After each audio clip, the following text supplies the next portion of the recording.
Hi everyone. കഴിഞ്ഞ ക്ലാസ്സിൽ നമ്മൾ എന്താണ് ഷെയർ എന്നുള്ളതും അതുപോലെ തന്നെ ഷെയർ ക്യാപിറ്റലും ഫേസസ് ഓഫ് ഷെയർ ക്യാപിറ്റലും റിസർവ് ക്യാപിറ്റൽ ആൻഡ് ക്യാപിറ്റൽ റിസർവും തമ്മിലുള്ള വ്യത്യാസം ഇതായിരുന്നു പഠിച്ചിട്ടുണ്ടായിരുന്നത്. ഇന്നത്തെ ക്ലാസ്സിൽ Today we are discussing about types of shares. ഏതൊക്കെ തരത്തിലുള്ള ഷെയർസ് ആണുള്ളതും അതിൻ്റെ ഡിഫറെൻറ്റ് ടൈപ്സ് ഓഫ് ഷെയർസിനെ കുറിച്ചാണ് നമ്മൾ പഠിക്കാൻ പോകുന്നത്. ഫസ്റ്റ് എന്താണ് ഇക്വിറ്റി ഷെയർ എന്നുള്ളത് നോക്കാം.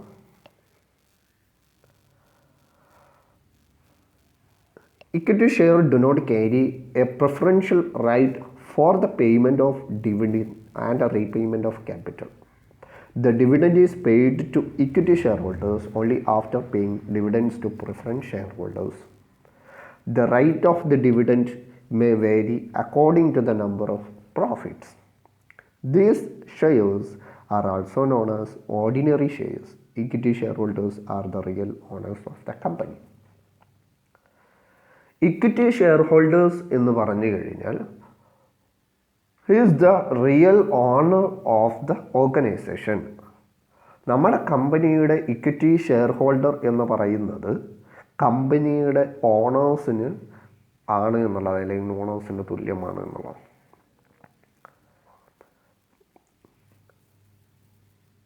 ഇക്വിറ്റി ഷെയർ ഹോൾഡർക്ക് ഒരു പ്രിഫറൻഷ്യൽ റൈറ്റ് ഉണ്ടായിരിക്കില്ല. എന്തിനു വേണ്ടിയിട്ടുള്ള?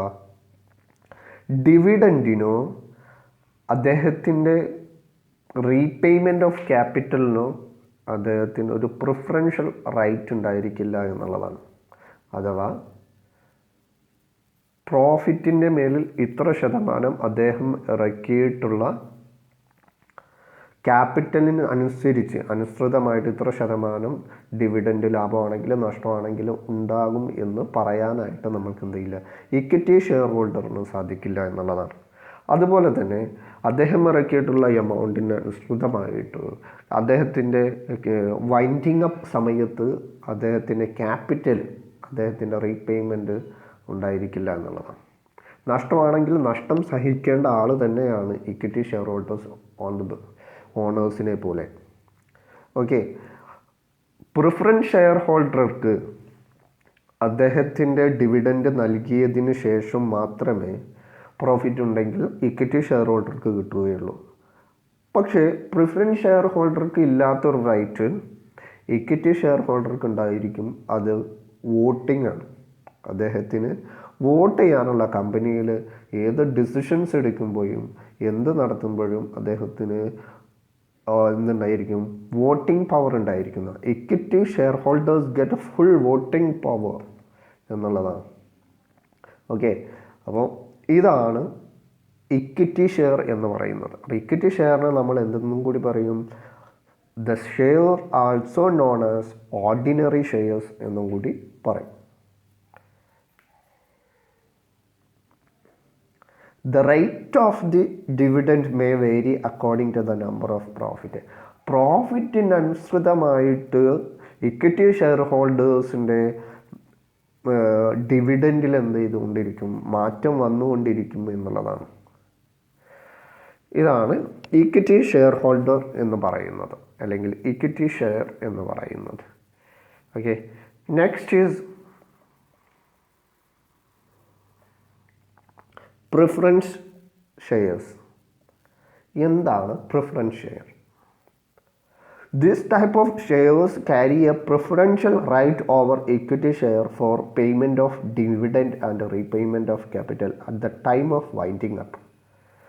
The right of dividend is fixed. Equity share holding നിന്ന് നേരെ ഓപ്പോസിറ്റാണ്. പ്രിഫറൻസ് ഷെയർ ഹോൾഡർക്ക് അദ്ദേഹം ഇറക്കിയിട്ടുള്ള അദ്ദേഹത്തിൻ്റെ ഷെയറിന് ആനുപാതികമായിട്ട് ഒരു പ്രിഫറൻഷ്യൽ റൈറ്റ് ഓഫ് ഡിവിഡൻഡ് ഉണ്ടായിരിക്കും എന്നുള്ളതാണ്. അതേപോലെ തന്നെ വൈൻഡിങ് അപ്പ് ടൈമിൽ റീപേയ്മെൻറ്റ് ഓഫ് ക്യാപിറ്റലും ഉറപ്പുവരുത്തുന്നു. അഥവാ അദ്ദേഹം നിർബന്ധമായിട്ടും കമ്പനി കൊടുത്ത് തീർക്കേണ്ട ഒരു എമൗണ്ട് ആയിട്ട് പ്രിഫറൻസ് ഷെയർ ഹോൾഡറുടെ എമൗണ്ട് മാറിയിരിക്കും എന്നുള്ള at the time of winding up. Preference share ഹോൾഡർക്ക് നിശ്ചിത ശതമാനത്തിന്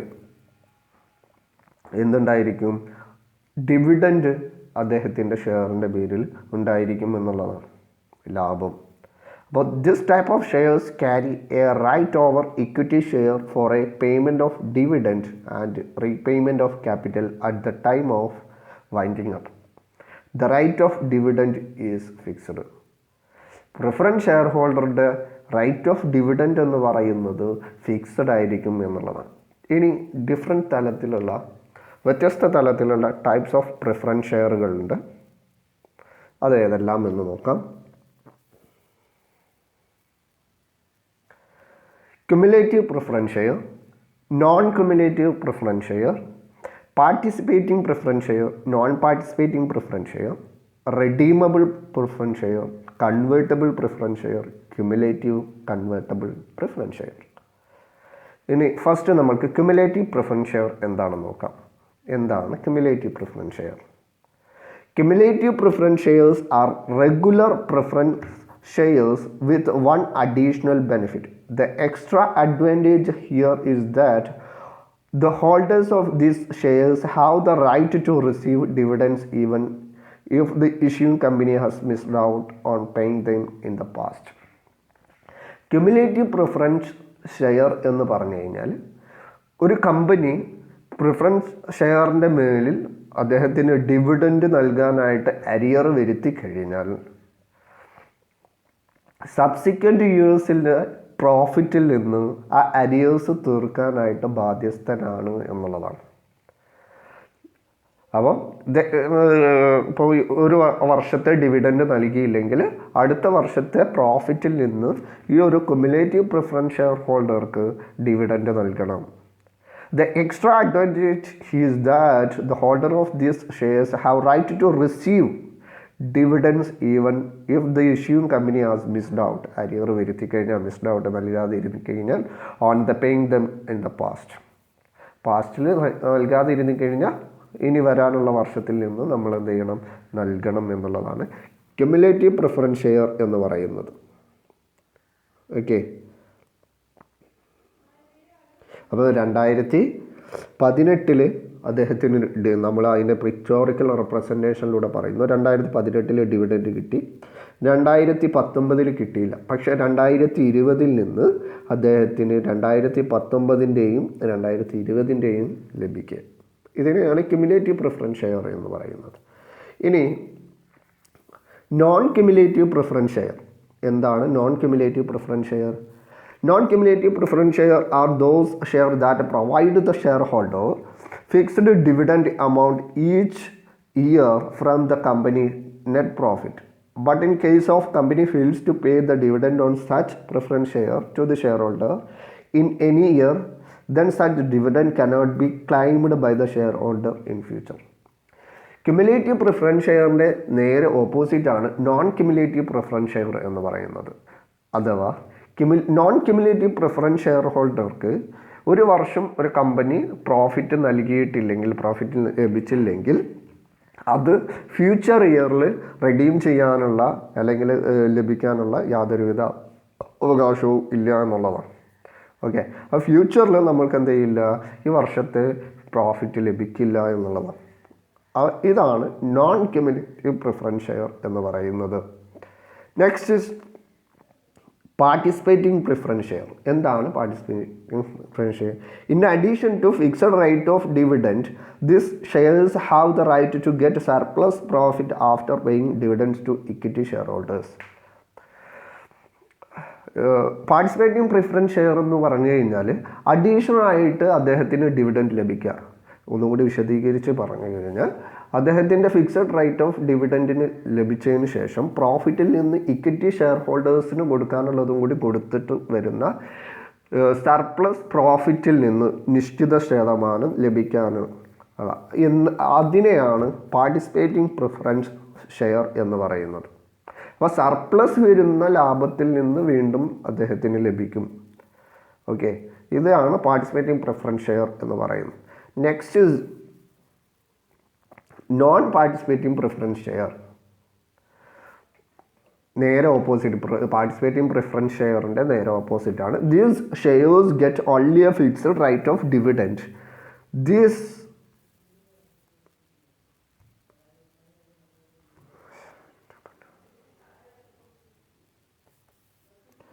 These shares get only a fixed rate of dividend.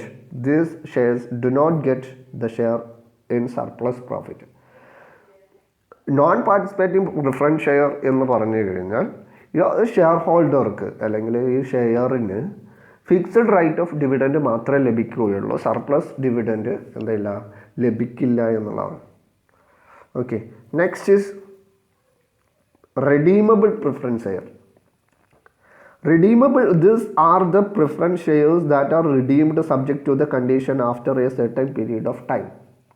Redeemable preference share എന്ന് പറഞ്ഞു കഴിഞ്ഞാൽ ഈ ഒരു പ്രിഫറൻസ് ഷെയർ എന്ത് ചെയ്യുക, which can be redeemed subject to fulfilment of certain condition laid down.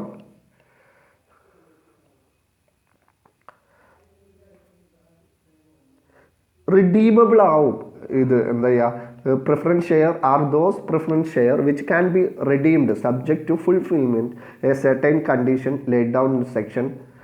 A company limited shares may, if authorized to article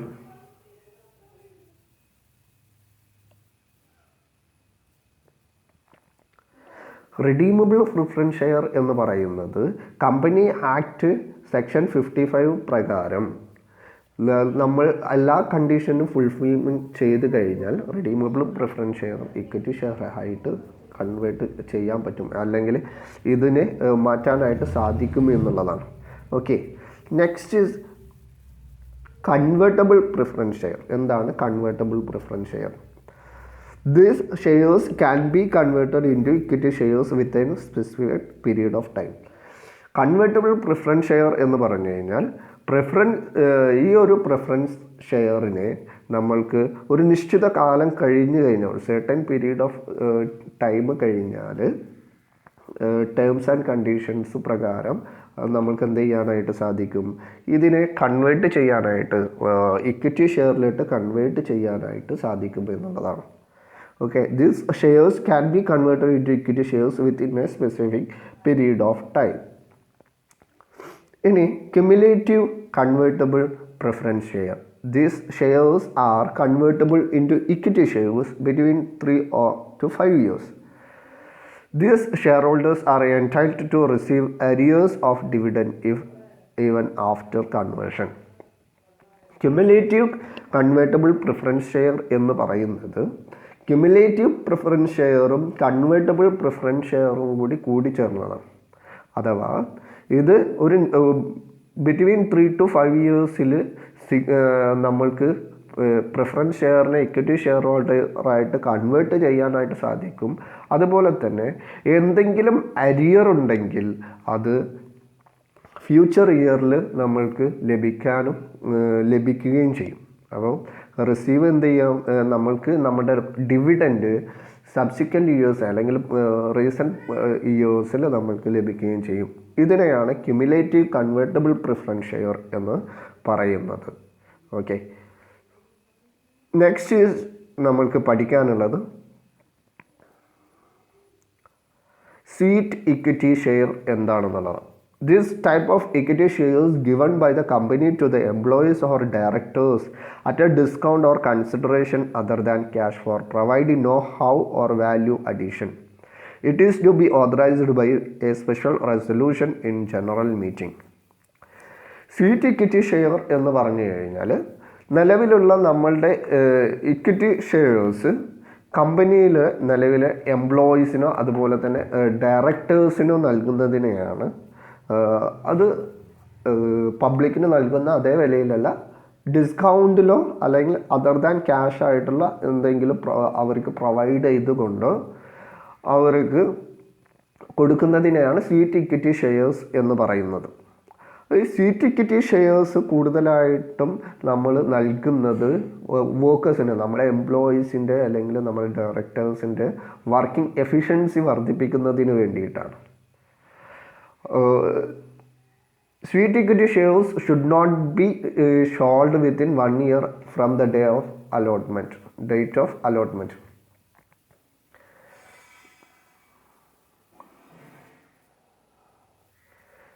നമ്മൾ allot ചെയ്തിട്ടുള്ള share ഒരു വർഷത്തിനുള്ളിലായിട്ട് സ്വീറ്റ് ഇക്വിറ്റി ഷെയർ ആയിട്ട് നമ്മൾ എന്ത് ചെയ്യാനായിട്ട് പാടില്ല, സോൾഡ് ഔട്ട് ചെയ്യാനായിട്ട്. അതായത് ഇപ്പോൾ ഒരു സ്വീറ്റ് ഇക്വിറ്റി ഷെയർ ഒരാൾക്ക് ലഭിച്ചു കഴിഞ്ഞാൽ അദ്ദേഹം ഒരു വർഷത്തിനകം അത് വിറ്റ് പോകാനായിട്ട് പാടില്ല എന്നുള്ളതാണ്. Next is section 44 company act 2013 പ്രകാരം ഇത് അലോട്ട് ചെയ്യണമെങ്കിൽ നമ്മൾ ഒരു മീറ്റിംഗ് റെസൊല്യൂഷൻ വിളിച്ച് ചേർത്ത് അല്ലെങ്കിൽ ഒരു മീറ്റിങ്ങിൽ തീരുമാനമെടുക്കേണ്ടിയിരിക്കുന്നു കമ്പനി ആക്ട് പ്രകാരം. അപ്പോൾ ഇതിൽ എന്തൊക്കെയാണ് ചെയ്യേണ്ടത്? This issue should be authorised by a special resolution in the general meeting. General മീറ്റിങ്ങിൽ ഒരു സ്പെഷ്യൽ റെസൊല്യൂഷൻ നടത്തിയതിന് ശേഷം മാത്രമേ സ്വീറ്റ് ഇക്വിറ്റി ഷെയർ ഇഷ്യൂ ചെയ്യാനായിട്ട് പറ്റുകയുള്ളൂ. The resolution passed in the general meeting should specify the number of shares, current market price consideration if any, and the class or classes of directors, employees to whom such equity shares to be issued. ആ general മീറ്റിങ്ങിൽ നമ്മൾ എന്തൊക്കെ pass ചെയ്യണം? Number of share, equity share എത്ര, sweet equity share ആയിട്ട് എത്ര number of shares നമ്മൾ issue ചെയ്യുന്നുണ്ട്, അതേപോലെ തന്നെ ആ ഷെയറിൻ്റെ കറൻറ്റ് മാർക്കറ്റ് പ്രൈസ് എത്രയാണ്, കൺസിഡറേഷൻ എന്തെങ്കിലും ഉണ്ടോ, അതല്ലെങ്കിൽ ഏതൊക്കെ ക്ലാസ് ഡയറക്ടേഴ്സിനാണ് നമ്മളത് നൽകുന്നത്, ഏതൊക്കെ എംപ്ലോയീസിനാണ് നമ്മൾ നൽകുന്നത് എന്നുള്ള കാര്യങ്ങളെല്ലാം ഈ ജനറൽ മീറ്റിങ്ങിൽ നമ്മൾ എന്ത് ചെയ്യണം, പറഞ്ഞിരിക്കണം എന്നുള്ളതാണ്. Next, a period of 1 year should have elapsed since the date of which company become entitled to commence business. Company business start ചെയ്ത് ഒരു വർഷത്തിന് ശേഷം മാത്രമേ ഇങ്ങനെ സ്വീറ്റ് ഇക്വിറ്റി ഷെയർസ് നമ്മൾക്ക് എന്ത് ചെയ്യാനായിട്ട് പറ്റുള്ളൂ, ഇഷ്യൂ ചെയ്യാനായിട്ട് സാധിക്കുകയുള്ളൂ. The sweet equity shares of a company, those equity shares are listed, recognized stock exchange are issued in accordance with the regulations of issues. List ചെയ്തിട്ടുള്ള ഇക്വിറ്റി ഷെയർസ്, സ്റ്റോക്ക് മാർക്കറ്റിൽ list ചെയ്തിട്ടുള്ള equity ഷെയർസിൽ നിന്ന് നമ്മൾ secret equity share ആയിട്ട് നൽകാനായിട്ട് പറ്റില്ല എന്നുള്ളതാണ്. Next is നമ്മൾക്ക് പഠിക്കാനുള്ളത് last one, employee stock options. എന്താണ് ഇതിൻ്റെ മീനിങ് എന്നുള്ളത് നോക്കാം. It is the scheme under which the company gives options to directors, officers, employees to purchase the share at a future date at a predetermined rate. It will attract efficient and skilled employees to the organization. ഇസോപ്പ് എന്ന് പറഞ്ഞു കഴിഞ്ഞാൽ ഇതൊരു കമ്പനികൾ അവരുടെ വർക്കേഴ്സിൻ്റെ efficiency വർദ്ധിപ്പിക്കുന്നതിന് വേണ്ടിയിട്ടും അതുപോലെ തന്നെ എഫിഷ്യൻ്റ് ആയിട്ടുള്ള വർക്കേഴ്സ് കമ്പനിയിലോട്ട് വർക്ക് ചെയ്യുന്നതിന് വേണ്ടിയിട്ട് വരുന്നതിന് വേണ്ടിയിട്ടും കൊടുക്കുന്നതാണ് എംപ്ലോയി സ്റ്റോക്ക് ഓപ്ഷൻ സ്കീം എന്ന് പറയുന്നത്. അപ്പം ഈ ഒരു സ്കീം എന്ന് പറയുന്നത് ഒരു പ്രീ ഡിറ്റർമിൻഡ് പ്രൈസിൽ ഫ്യൂച്ചർ ഡേറ്റിൽ മുന്നേ കൂട്ടിയിട്ടുള്ള നിശ്ചയിച്ച ഒരു ഡേറ്റിൽ കമ്പനിയിലെ ഡയറക്ടേഴ്സിന്, ഓഫീസേഴ്സ്, എംപ്ലോയീസിന് അവർക്ക് നമ്മുടെ ഷെയർ വാങ്ങാനായിട്ട് സാധിക്കും എന്നുള്ളതാണ്. അപ്പോൾ ഇത് കൂടുതലായിട്ട് എഫിഷ്യൻ്റ് ആയിട്ടുള്ള എംപ്ലോയീസിനെ കമ്പനിയിലേക്ക് അട്രാക്റ്റ് ചെയ്യുന്നതിന് വേണ്ടിയിട്ടാണ് ഈ ഒരു ഇസോപ്പ് ഉപയോഗിക്കുന്നത് എന്നുള്ളതാണ്. Okay, the right may be exercised by the employees during the specified period. There is no obligation on the part of employees to exercise this option. No obligation purchase a share. Okay, ഇനി ഇതിൻ്റെ SEBI guide lines ഒന്ന് നോക്കാം. Number of no എസോസ്, അതായത് employee stock option scheme can be offered to employee of a company unless the shareholder of the company approve. Shareholders approve ചെയ്യാതെ നമ്മൾക്ക് എന്ത് ചെയ്യാൻ പറ്റില്ല, ഈ എസോസ് പ്രൊവൈഡ് ചെയ്യാൻ, ഓഫർ ചെയ്യാനായിട്ട്, എംപ്ലോയീസിന് ഓഫർ ചെയ്യാനായിട്ട് സാധിക്കില്ല. Employee stocks option scheme would be open to all permanent employees of the company. എല്ലാ പെർമനൻ്റ് എംപ്ലോയീസിനും, കമ്പനിയിലെ എല്ലാ പെർമനൻ്റ് എംപ്ലോയീസിനും ഈ SOS എന്താണ്, ഓപ്പൺ ആണ് എന്നുള്ളതാണ്. The company shall not vary the terms of SOS in any manner. Company ഈ SOSൻ്റെ ഏതെങ്കിലും തരത്തിലുള്ള എനി മാനറിൽ ഒരു തരത്തിലുള്ള മാറ്റം വരുത്താനും പാടില്ല. It shall not be transferable to any person. ഇതെന്ത് ചെയ്യാൻ സാധിക്കില്ല, ട്രാൻസ്ഫറബിൾ ആയിട്ടുള്ള ഷെയർ ഇല്ല, വേറൊരു പേഴ്സണിന് ട്രാൻസ്ഫർ ചെയ്യാനായിട്ട് സാധിക്കില്ല. Minimum period is 1 year. Minimum period എന്ന് പറയുന്നത് 1 ഇയർ ആണ് എന്നുള്ളതാണ്. ഓക്കെ, നെക്സ്റ്റ് ഈസ് ഇതിൻ്റെ ഒബ്ജക്റ്റീവ്സ്. എന്തൊക്കെയാണ് എംപ്ലോയി സ്റ്റോക്ക് ഓപ്ഷൻ സ്കീമിൻ്റെ objectives? To develop the feeling of participation among employees, to attract and motivate the efficient and skilled employees of the company. എംപ്ലോയീസിനെ develop ചെയ്യുന്നതിന് വേണ്ടിയിട്ട്, അല്ലെങ്കിൽ അവരെ കമ്പനിയിലേക്ക് അട്രാക്റ്റ് ചെയ്യുന്നതിന് വേണ്ടിയിട്ട്, അവരെ മോട്ടിവേറ്റ് ചെയ്യുന്നതിന് വേണ്ടിയിട്ടാണ് SOS. To encourage to serve the company, കമ്പനിയെ ആയിട്ട് എൻകറേജ് ചെയ്യുന്നതിന് വേണ്ടിയിട്ട്. To provide long term resource to the employees, എംപ്ലോയീസിന് ഒരു ലോങ് ടേം റിസോഴ്സ് അല്ലെങ്കിൽ കമ്പനിക്ക് കൂടുതലായിട്ട് എംപ്ലോയീസിന് ലഭിക്കുന്നതിന് വേണ്ടി. To provide economic benefits by allotment by share less than market price. എംപ്ലോയീസിന് എക്കണോമിക് ബെനഫിറ്റ് കിട്ടുന്നതിന് വേണ്ടിയിട്ട്, അല്ലെങ്കിൽ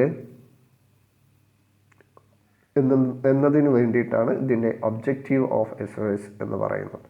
ഓക്കെ, ഇത്രയാണ് ഇന്നത്തെ ക്ലാസ്സിൽ നമുക്ക് പഠിക്കാനുള്ളത്. നമ്മൾ പഠിച്ചിട്ടുണ്ടായിരുന്നത് preference share, state equity share, അതുപോലെ തന്നെ equity share, employee stock option scheme എന്നീ കാര്യങ്ങളെക്കുറിച്ചാണ് പഠിച്ചിട്ടുണ്ടായിരുന്നത്. Thank you.